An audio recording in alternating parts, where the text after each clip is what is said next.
दोस्तों सबसे पहले थे आप सबन ई वीडियो के सेव कर ली काहे से ई वीडियो के अंदर हम बहुत सुंदर सुंदर साड़ी के कलेक्शन दिखाए वाला बनी आप सबन के।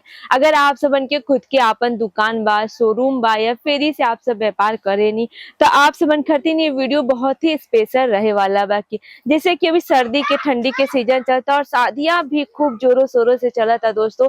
तो जैसे सर्दी के सीजन में शादियां ना स्टॉप भइल बा, ऐसे दुकान में आपके वहाँ कस्टमर भी स्टॉप ना ही रुकी हैं, मतलब आपके वहाँ कस्टमर भी रेगुलर आई हैं। तो ऐसे ही कलेक्शन आप सब अपने दुकान में रखी कि कस्टमर आवे और घूम के आपके दुकान से बिल्कुल भी ना जाए। तो आप सब देखा तनी ओम विजय फैशन के वीडियो में आप सबन खातिर लेके आए बने सुंदर सुंदर साड़ी के कलेक्शन। सबसे दूसरा नंबर पे हम आप सबन के ई साड़ी दिखाते हैं जो प्योर जॉर्जेट के ऊपर रहे वाला बटे और लहरिया पैटर्न के डिजाइन देखे के मिल जाता है। साथ ही साथ दोस्तों देखा तनी बॉर्डर पे कितना खूबसूरत से फ्लावर के डिजाइन देखे के मिल जाता है। एक साथ साथ टोन टू टोन धागे के वर्क के साथ साथ यहाँ पे देखते हैं जरकन डायमंड के भी वर्क देखे के मिल जाए वाला बा दोस्तों। सेट की बात करें तो हर एक साड़ी के अंदर आप सबन के 4-4 और 6-6 पीस के सेट वाइज आप सबन के मिल जाए वाला बा। अगेन आप सबन के सिमर फैब्रिक के अंदर ये वाला पैटर्न दिखाते हैं, काफी खूबसूरत लाइट वेट के साथ मिल जाए वाला बा।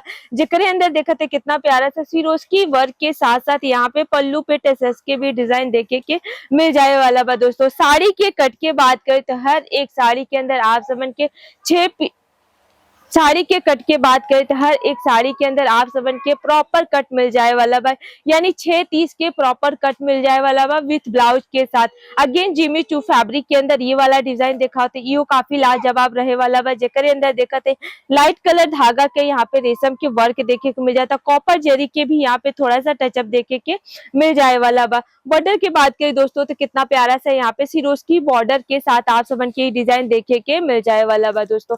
अगर आपके शोरूम बा या अच्छा खासा दुकान बा, अगर चाहते हैं शोरूम वाला कलेक्शन रखकर तो भी आप सबन के ओम विजय फैशन के अंदर मिल जाए वाला। बट ये देखिए बनारसी सिल्क के साड़ी दिखाओ तनी काफी चला था आज के टाइम में, काहे से कि देखा थे कितना प्यारा सा यहाँ पे डिजाइनर के लुक में देखे के मिल जाता। बॉर्डर पर्पल कलर के ऊपर रहे वाला बट और पूरी साड़ी के बेस देखा तनी ग्रीन कलर के ऊपर मिल जाए वाला, पूरा के पूरा विभिन्न कॉन्सेप्ट के साथ आप सबन के डिजाइन देखे के मिल जाए वाला बा। पैकिंग की बात करें दोस्तों तो लैपटॉप पैकिंग के साथ आप सबन के ई साड़ी मिल जाए वाला बा। एहू के अंदर आप सबन के 4-4 पीस के सेट मिल जाए वाला बा दोस्तों।